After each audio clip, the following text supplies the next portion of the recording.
Well, I had a lot to say, but I listened to Charles and he took all my language away. I don't think you've left me with anything to say. Now, you guys got to ask a question. What am I doing here? Because the last time you saw me, I was on a platform over there, right?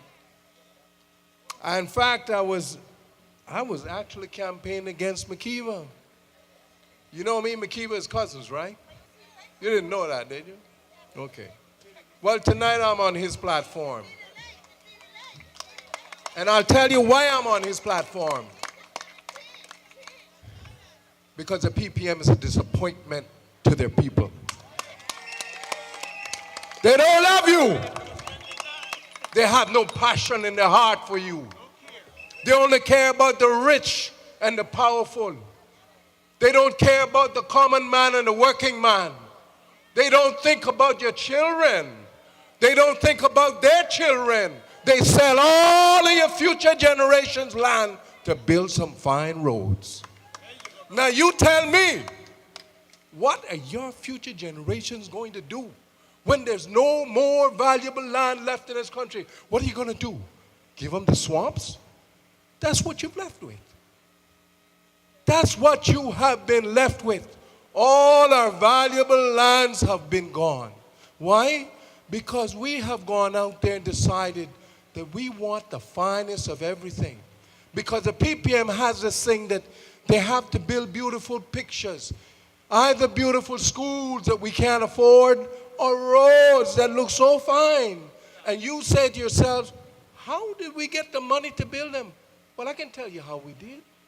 We took the land for the future generations and we made deals with it. We sold it.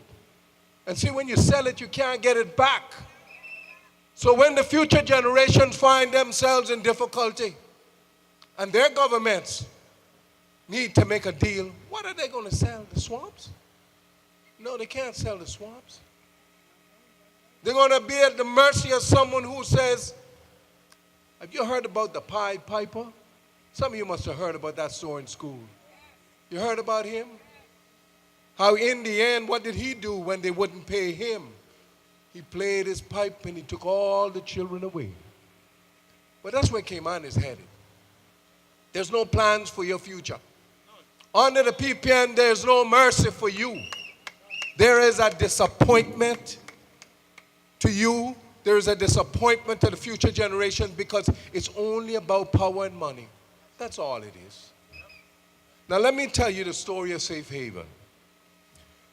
A long time ago, one of your representatives by the name of Mr. Benson made a deal because he realized back then, and that was a long time ago, that the future generations of Caymanians, and particularly West Bears, because it was West Bears that built the Stingray City. It was West Bears that were your ambassadors to the North Sound. West Bears.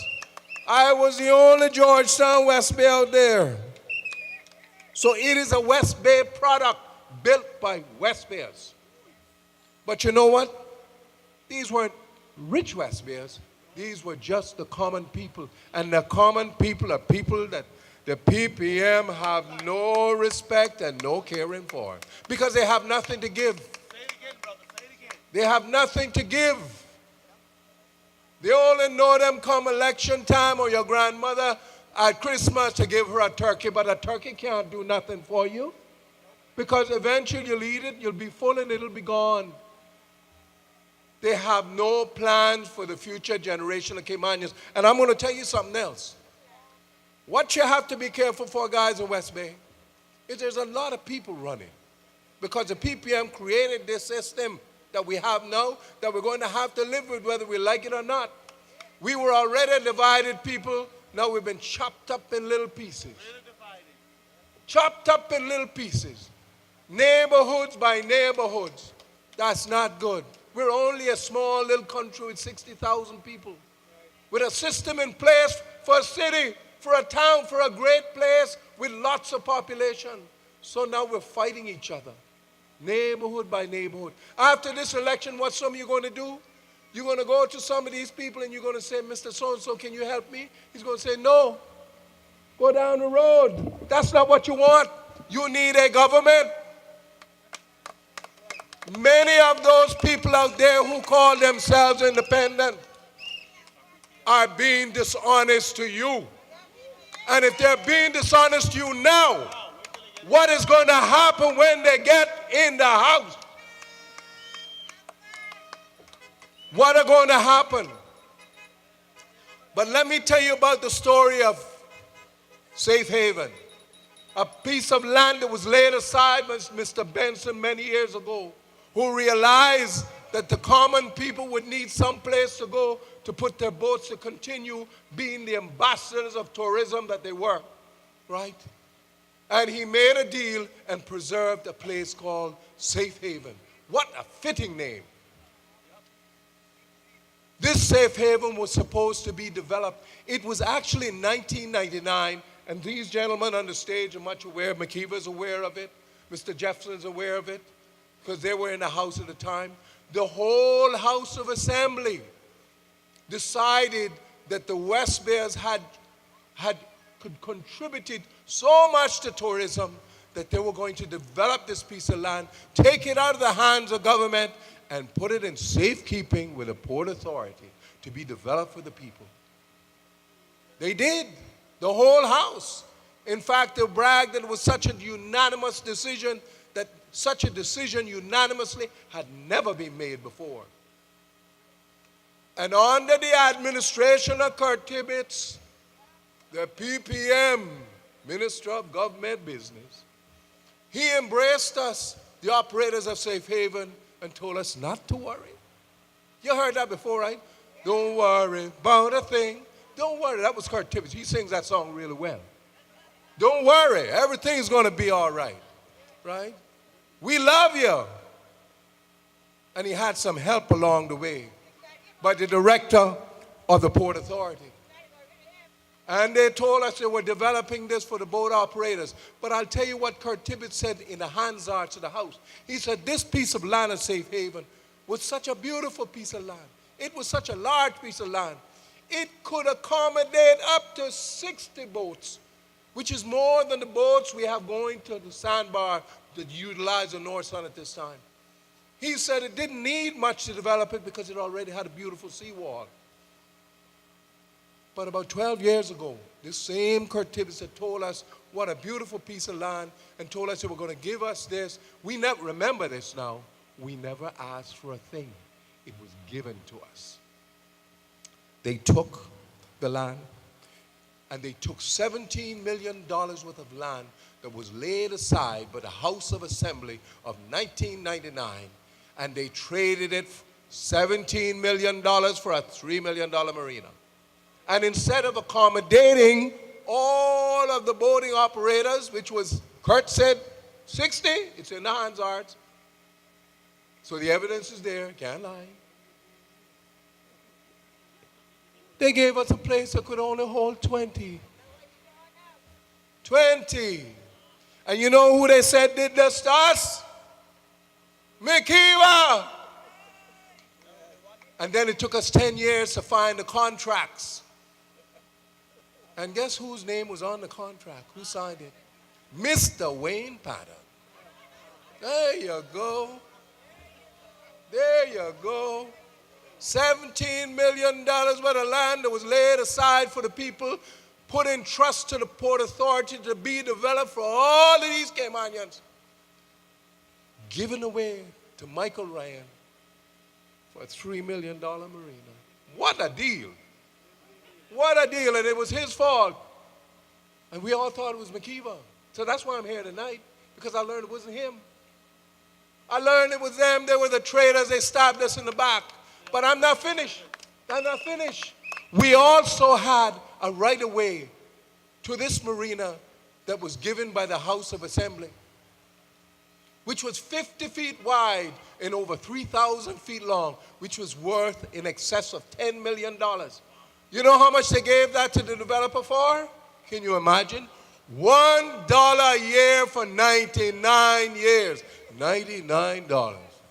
Wow. Can any of you get those kind of deals? Huh? Now you got to ask yourself, what the heck did this developer do to get such a deal? I understand it said that he owed government still some money in taxes that he didn't pay. So these are the kind of people we make deals with. We give them the people's lands, and we have to ask the question, how do you give in excess of $10 million of property, which does not belong to you, is the people's land? Do they have any constitutional rights in these matters? Well, that is going to be answered later. But how do you do this? $99 for over $10 million your land. And guess what? We can't say the developer went out there and built schools. We can't say he built a building with it, and so we benefited from it. He didn't build nothing. He took his deal and sold it to the highest bidder. You think he sold his deal for $99? No. He loves Cayman. He loves Cayman. He loves Cayman. Why? This is the only way in the world that you can do this to the people. And what did people do? They sit down and they take nothing. They just grab the scraps and they fight among each other. Caymanians, we have to stop fighting among each other. And we must understand, we have to understand that unless you fight for your rights, you are not going to get it. Amen, Capt. Amen. You are not going to get it. Right? Come election day, you need a government. This idea about I'm independent and I'm not independent and I'm striking deals with this guy and I'm going to strike a deal with the highest bidder, they are playing with you, not me. I went inside to learn what I know. I was once naive, but not anymore. Not anymore. We made representation to the PPM government. We made representation to the caucus where your representative from West Bay was sitting. Well, I'm not calling her name, but you can. She was there. She was there. We had the Hansard. We had all the information. We made packages for each one so they would know. And what did your representative do? Nothing. Nothing. I also asked one of her running mates to please have her come and sit with us. And I said to him, not with me, but with the people who had put her signs up previously, who had dig her post holes, because they were the operators from the North Sound. Come and sit down and hear our plight, hear what has been done to us. 3 weeks went by, and I went to her running mate and I said, what's happening? He says, what she don't know you can't hold her accounted for. That's his word, not mine. What she doesn't know you can't hold her accountable for. Is that the kind of leadership you want in the country? Is that what you want? Is that what you want? Well, that's why I told. I'm only telling you the truth. Some people are afraid to speak the truth, not this one. This Ebanks is not afraid of no one and nothing. No one owns this. This is mine. And when I make a mistake, I'm not afraid to come out to you and say, I made a mistake. I made a mistake. I'm an advocate for the people. I'm not running for politics. And I will never stop fighting. Because the day you fight, not stop fighting, you have no future for your children. You see that little boy there? He's 6. That's my son. I have to fight. I can't get old. I can't get weak. I have to fight. Because if I don't fight, he can't fight for himself. And the PPM government has no plans for his future. They don't have none for mine. When they found out that I had a mouth, and they found out that I had things I believed in, and I had a philosophy in my mind, they said, hold on a minute, you're too much trouble for us. You're too much trouble for us. We want to control your mouth, and we thought we could put you in a corner, but it couldn't work. So I withdrew myself from them because I realized that they had no love for me, no love for anyone. For them, you're just a number. And your number is a vote. Guys, I'm going to tell you, I can't tell you who to vote for, but I'm supporting my cousin McKeever and his party. And I was telling people that long before tonight, and he didn't ask me to tell you that. No, he didn't. Because the PPM had me make that decision. They made it for me. They made the decision for me. I gave them my heart, my soul, my love, and they gave me nothing but a stab in the back and hatred. I gave them love, and I found out that they have no love for you because you have nothing to give them. They make deals with the rich at the expense of the poor. Charles was right. Every word he uttered left me feeling, what else do I have to say? But that is the truth, folks. That is the truth. But thank you very much. Thank you very much for listening to me. Please, we do not need a fragmented government. We do not need election day that you have elected your representatives to have a house where people are running across the aisle making deals.